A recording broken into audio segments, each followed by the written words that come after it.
Hola, ¿qué tal? Espero que estés divinamente. Bueno, ya habrás visto el título del vídeo y sé que el propio título va a generar un poco de polémica, entonces me quiero explicar un poco antes de continuar. Habrás visto que en el título dice, pues, qué hace un diseñador UX o una diseñadora de productos digitales, estos dos puestos. Y muchos estoy seguro que a lo mejor no tú, pero alguien estará pensando, pero estos dos puestos no son diferentes. Pues bueno, te voy a dar mi opinión sobre este caso en particular. No es solo mía, no es que yo tenga esta opinión y nadie más la tenga. Mucha gente en el mercado piensa lo mismo que yo y quiero darte esa perspectiva. Tú después eres libre, lógicamente, de decidir qué quieres creer, qué no quieres creer y de formarte tu propia opinión. Pues lo que ocurre con el título UX UI, UX y diseño de productos digitales, en mi opinión, es que las habilidades, el conocimiento que tú necesitas adquirir, la experiencia que tú necesitas para llegar a esos puestos es exactamente la misma. Para mí no hay ninguna diferencia. Y te explico por qué llego yo a ese razonamiento, aparte de por mi experiencia en la industria y demás. Pues porque antes se utilizaba el título diseño UX. Eras diseñador o diseñadora UX. Porque se popularizó mucho antes que el de producto. El de producto aplicado a digital. El diseño de producto aplicado a diseño de productos digitales. Porque el otro, el de producto físico, lleva mucho tiempo. ¿Qué pasa? Que todo el mundo se llamaba diseñador UX. Luego compañías como creo que las primeras fue Microsoft empezaron a popularizar poco a poco el término de diseñador de productos aplicado a lo digital. Y ya el boom fue con Twitter y Facebook, que fueron las que lo popularizaron más en la industria y cuando empezamos a verlo más en los títulos de la gente, de los diseñadores y diseñadoras. Nadie en ningún momento les hizo una formación a todos los que eran diseñadores o diseñadoras UX en ese momento para convertirlos en diseñadores de productos. Simplemente que como te contrataba X empresa y ellos lo llamaban así, pues tú eras un UX que pasaste a ser diseñador o diseñadora de productos. No hubo una formación diferente. Entonces es lo mismo, simplemente han ido cambiando. Y te lo llevo a mi carrera. Al principio mi título era UX UI. Luego en la misma empresa lo cambié con el tiempo a diseñador UX. Nada cambió ahí. O sea, nada cambió de una a otra. Yo no cambié de responsabilidades ni nada, solo el título. Luego, siendo UX, me fui a otra empresa en la que fui UX. Y siendo UX, cambié de UX a diseñador de productos sin tener ninguna responsabilidad diferente. Y voy más allá todavía. He estado en empresas en las que me hacía diseño de producto y mi título era diseñador de producto. He estado en otras empresas donde tenía el mismo título y en las dos empresas hacía cosas diferentes. Más o menos igual porque al final es una base, pero tenía responsabilidades diferentes. ¿Qué te quiero decir con esto? Que los títulos, tanto los UX como los diseños de producto, como los UX UI que veas en las empresas, no es el título lo que te dice. No es, por ejemplo, si tú dices soy diseñador o diseñadora gráfica y soy UX. Esos son dos cosas completamente diferentes. Dentro de esos tres títulos, las experiencias, lo que tú necesitas, los conocimientos son exactamente los mismos y es la empresa la que decide el cambio de responsabilidades. En una empresa como diseñador de producto vas a hacer unas cosas que a lo mejor en otras serán diferentes. Eso suele ocurrir muchas veces. También tienes que tener en cuenta que un título en una empresa cambia en otra.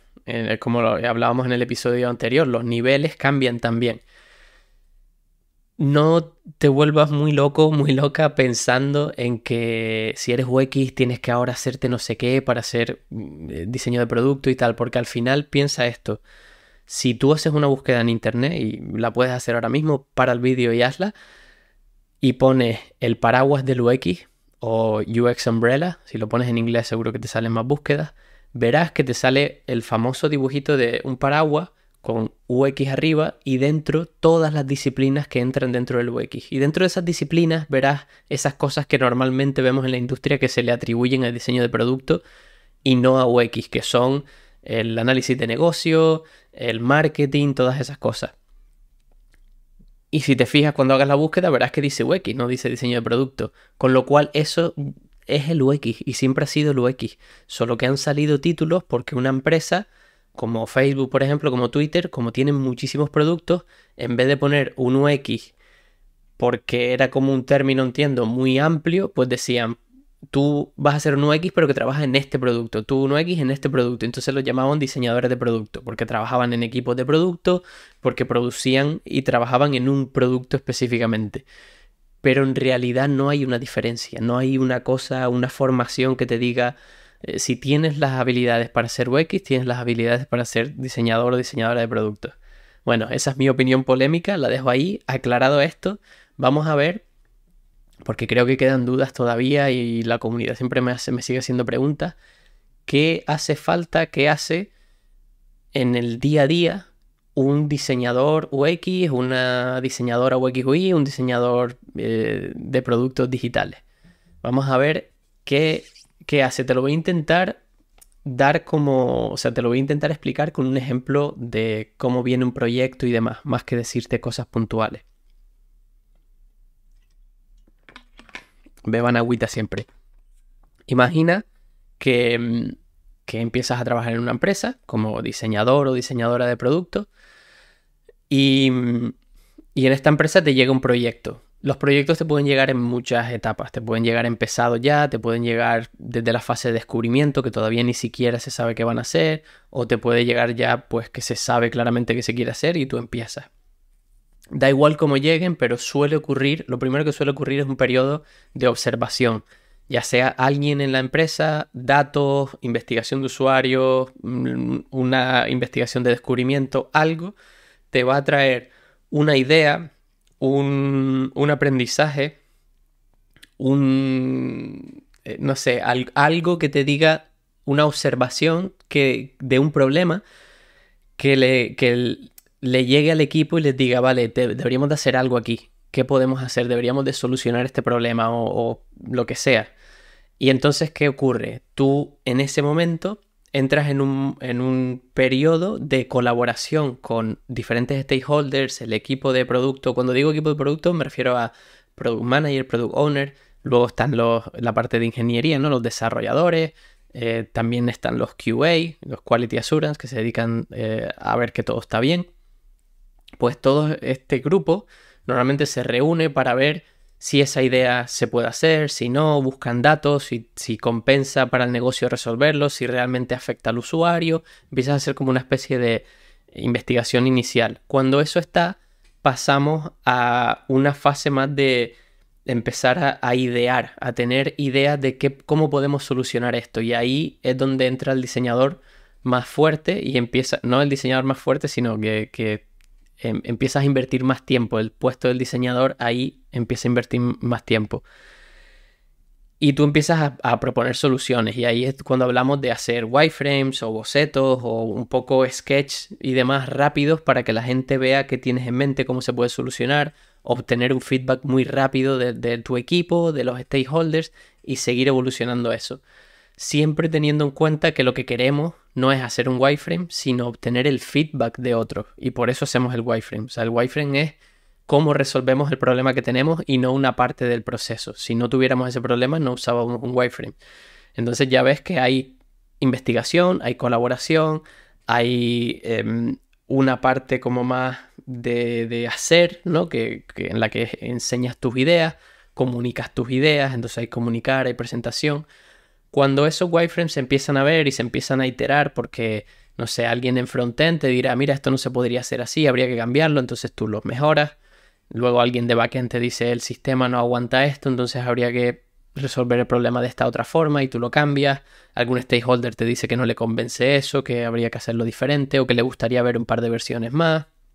Y tú empiezas a evolucionar esa idea hasta que en un momento pues se llega a un acuerdo. Cuando se llega a un acuerdo es cuando es lo que todos creemos que es el diseño cuando entramos, el diseño UX, pero eso es lo que menos vas a hacer. Eso va a ser con suerte un 20 o un 30% de tu tiempo y es el ponerte en la herramienta que tenga tu empresa para diseñar este tipo de pantallas, este tipo de productos digitales. Figma, Sketch, Penpot se llama la nueva, Penpot, la que sea, y ahí empiezas a darle vida a esos wireframes, esos bocetos, esos sketches, esas cosas que hiciste que ya se acordaron.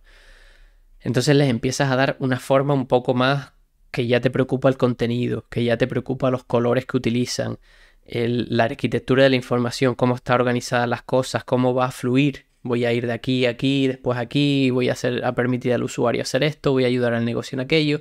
Y ahí empiezan a entrar más personas, empiezan a entrar los UX Writing o la gente de contenido, empiezan a entrar más el stakeholders o la stakeholder con opiniones ya más formadas. Empiezas a tener otros bucles de feedback con el equipo en el que el feedback ya es más al detalle. Antes era más alejado de la realidad, ¿no? En plan de sistemas y cómo resolver el problema. Ahora es más por qué ese botón está aquí y no aquí, por qué no lo movemos así, por qué no lo diseñamos de esta forma.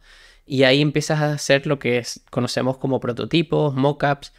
Los mockups es más bien para que se vea cómo va a quedar y el prototipo es, volvemos a lo mismo, es porque tú necesitas probar algo y para no correr el riesgo tan grande, y quiero que te quedes con esto muy bien, al final, como diseñadores y diseñadoras de producto, nuestra mayor habilidad es reducir el riesgo de la empresa de apostar por una idea y que después salga mal o salga bien, o esas cosas es lo que hacemos, reducir que ese riesgo sea alto y salgan las cosas mal, o al menos averiguar qué pueden salir mal antes de invertir un montón de tiempo, esfuerzo y dinero.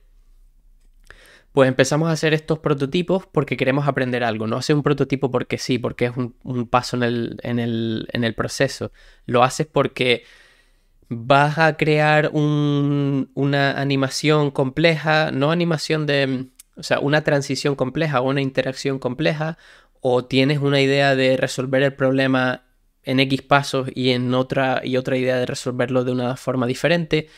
Y antes de ponerte a implementarlo, de involucrar a los desarrolladores y a todo el equipo, prepararlo todo para el sprint, para que lo hagan y demás, pues antes de entrar ahí es mejor probar si va a funcionar o no. Entonces a lo mejor haces un prototipo rápido en Figma, lo pones delante de unos usuarios, empiezas a obtener ese feedback y ese feedback te dirá, vale, pues la primera versión es la mejor. Pues ya tienes más seguridad y menos riesgo. Muchas veces ocurrirá que por tiempo o por lo que sea, la empresa decida arriesgarse y diga, no hagas el prototipo, vamos ya y lo probamos. Eso ya no es ni peor ni mejor mientras la empresa sepa que está corriendo más riesgo haciéndolo de esa forma. Llegamos al final, nos gusta esa versión del prototipo y ya vamos a las pantallas finales, ¿no? A los mockups que se van a convertir también como en un handoff, en especificaciones para que el equipo de desarrollo pueda implementarla. Y ahí es cuando ya sí que entramos más en Figma y hacemos todo al detalle, con sombras, con bordes, con colores, con todo. En ese proceso, la colaboración se reduce más al equipo que está implementando y ya mucho menos a los stakeholders, porque ya llegas a esa fase con unas decisiones tomadas, o deberías, porque cambiar las cosas en ese momento cuesta más dinero, más esfuerzo, más tiempo. Y entonces se vuelve en un proceso principalmente de colaboración con esa parte de implementación, con los front-end, alguna vez con los back-end, dependiendo del proyecto, con los product owners, con los QA.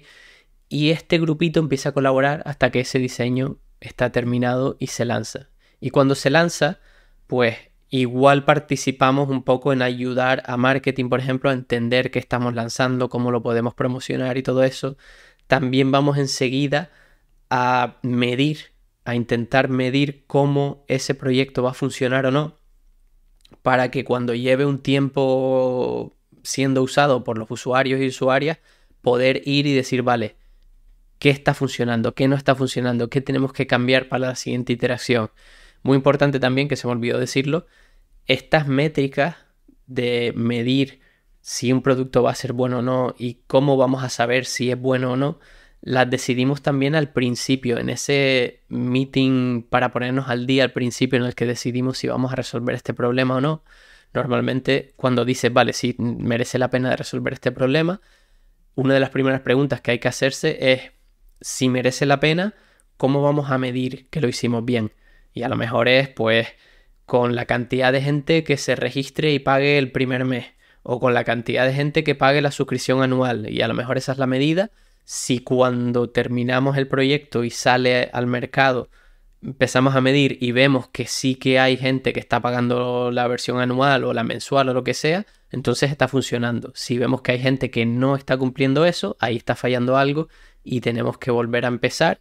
Hacemos como un ciclo y volvemos al principio iterando en las cosas que aprendimos. Y volvemos a ese análisis, datos, tal, y el proceso empieza desde el principio de nuevo.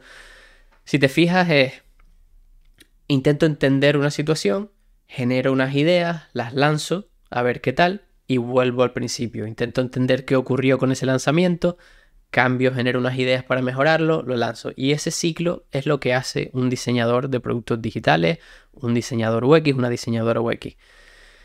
Si te fijas, entran muchas cosas. Entra una parte visual a diferentes niveles, donde tú estás primero haciendo bocetos sin mucha fidelidad y acabas haciendo diseños muy perfectos, muy lo más exacto posible al final. Hay muchísima colaboración a diferentes niveles también. Al principio colaboras para decidir, luego para idear, luego para implementar ese diseño. Hay investigación en diferentes partes, hay investigación al principio para descubrir qué problema hacemos, hay investigación en medio para ver que vamos por el buen camino y no perder tiempo, y hay investigación al final para saber si ese producto fue exitoso o no, ese lanzamiento. En todo esto hay muchas relaciones, hay muchas habilidades humanas o socioemocionales, como te guste llamarlas, porque vas a tener que comunicar, que convencer, que presentar, que defender tus ideas, que dar feedback, que recibir feedback y recibirlo bien, que aceptar cosas que no quieres, que saber qué batallas luchar y qué batallas no. Entonces tenemos esa parte visual, esa parte más estratégica, esa parte de investigación, esa parte de relaciones, de comunicación, todo esto. Esto es básicamente lo que hace un diseñador o una diseñadora de productos digitales en su día a día durante semanas y demás. Luego hay cosas específicas de utilizar un programa en el que vas llevando todo lo que haces para que todo el mundo vea lo que haces. El mentorizar a lo mejor al otro diseñador o diseñadora si tu nivel es el suficiente. Hay muchos detalles. Pero la mayoría de tu trabajo es todo eso que ves. Y si te fijas, lo más importante, cuando piensas en todo lo que haces en ese proceso, los periodos en los que tú estás delante de un programa diseñando algo son muy cortos. Son si necesitas un prototipo y al final cuando haces el mockup, si a lo mejor te pones un tiempo a hacer las especificaciones, aunque yo más que partidario de especificaciones soy partidario de involucrar a los desarrolladores y desarrolladoras durante todo el proceso, así no hay que hacer un documento enorme para explicar nada porque ellos y ellas han sido partícipes de esa solución. Pero bueno, eso para otro episodio. Y eso es más o menos lo que hace un diseñador de productos digitales. Habrá diferencias, como te decía, más que por el título, porque estés en una empresa o en otra, porque estés en un tipo de equipo en otro tipo de equipo, o porque estés en una industria o en otra industria. No sé si es lo que te esperabas, que hace un diseñador o diseñadora UX. Dime si se me escapa algo, dime si no estás de acuerdo con algo y tengo curiosidad por ver cómo ves tú esa diferenciación entre diseñador UX UI, diseñador UX y diseñador de productos. ¿Crees que realmente son diferentes o son iguales como te acabo de explicar yo que es mi opinión? Nos vemos en el siguiente episodio. Hasta luego.